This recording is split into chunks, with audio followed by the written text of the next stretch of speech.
Hello Virgo! Welcome dito sa aking channel, Kapalaran 888 Virgo.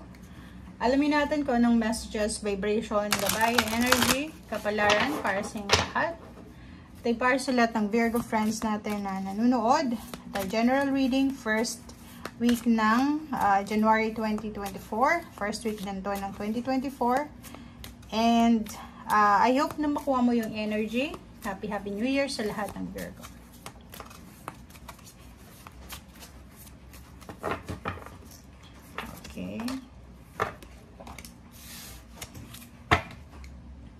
Okay, 2 cards para sa lahat ng Virgo. I hope guys na nakikita nyo.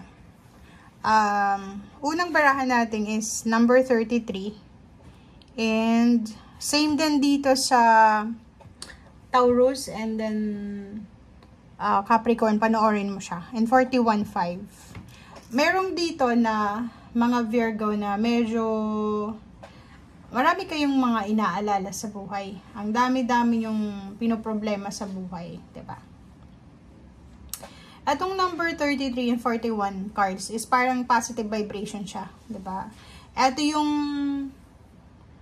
baraha na nagsasabi or ito yung baraha na nagdadala ng isang mensahe ng pag-asa and guidance. Okay? So be positive. Be positive, be happy sa kung ano man ito na nangyayari sa buhay mo. Okay?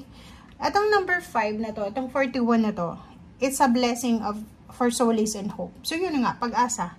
Dalawa yung baraha mo na nagsasabi na punong-puno ng pag-asa ang 2024 para sa'yo.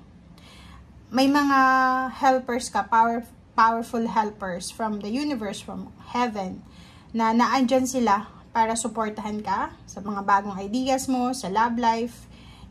So, kailangan nating maging aware sa mga signs and symbols na gustong iparating sa atin ng ating mga spiritual helpers. Kasi kahit sabihin mo na, ay, wala nang pag-asa. Hindi ikaw yung magdedesisyonan. Okay? So, etong a blessing for solace and hope. Sinasabi sa'yo ng barahan na, ano man itong mga troubled events sa buhay mo, mga tribulation, pag-aalala, worries, pagdududa para sa kinabukasan or para sa ngayon or para sa mga kung ano man to, sinasabi ng baraha dito ng 41 na i-let go mo daw yung kung ano man na burdens ito, kung ano man itong mga pinapasan mong mga problema, pinapasan mong mga issue sa buhay. Enjoy life. Kasi hindi mo may enjoy yung buhay mo kung ang dami-dami mong pinapasan. Okay? Hindi maganda na akuin mo lahat ng mga trials and tribulation ng family mo, ng love life mo, na sasabihin mo, ako na lang magki-carry ng burdens natin. Hindi ganun. Okay? Kahit sabihin natin ikaw yung breadwinner, hindi mo kayang i-carry ang lahat ng burdens ng buong pamilya mo. Okay? So, be positive lang. Pero hindi mo dapat na kunin ang lahat ng obligations. Okay? And number 33, a blessing on your boundaries. Yun, sinasabi ng baraha sa'yo dito na self-love, self-care, self-respect, self-discipline, sarili. Diba? Hindi sa pagiging selfish, Virgo. Pero make sure na simula ngayong January 1 to 7 onwards, kailangan na unahin mo yung sarili mo. Kailangan mong unahin kung ano yung maganda para sa sarili mo. Kung ano yung alam mo na magdadala sa'yo ng saya, magdadala sa'yo ng success. Prioritize yourself. Yun yung parang sinasabi sa'yo dito, Virgo, ng 2024. Kailangan mong i-priority yung sarili mo. Kailangan mong i-priority yung kaligayahan mo, i-priority mo kung ano yung kagustuhan mo, kung saan ka masaya, hindi yung palagi mong pina-prioritize kung ano yung kagustuhan ng mga tao sa paligid mo, especially relationship. Okay.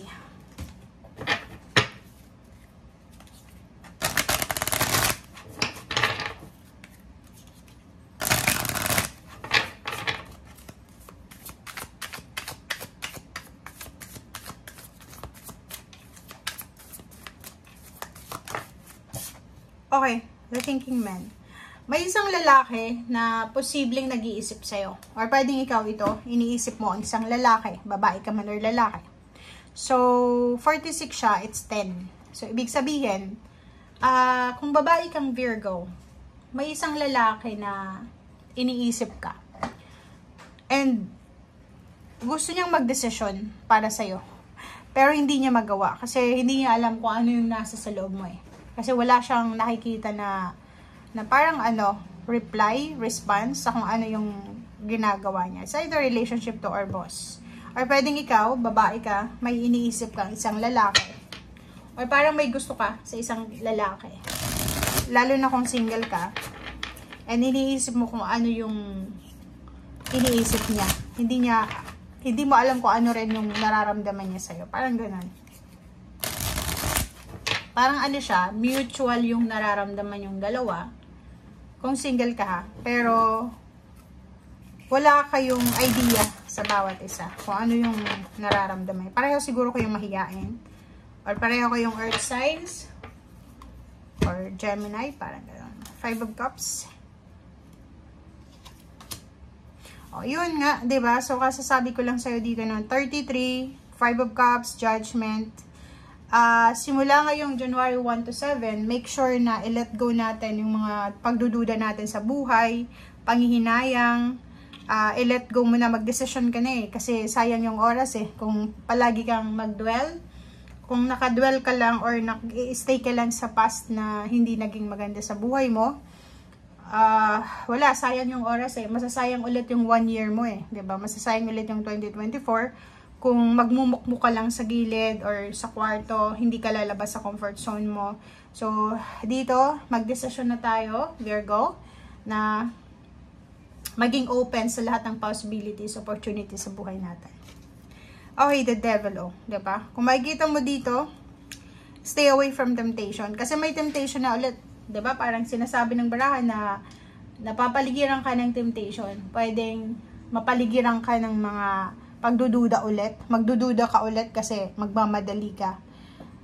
Dito sa barahang to, sinasabi na kailangan mong maging straightforward. Kailangan mong direct to the point, direct to the goals, diba?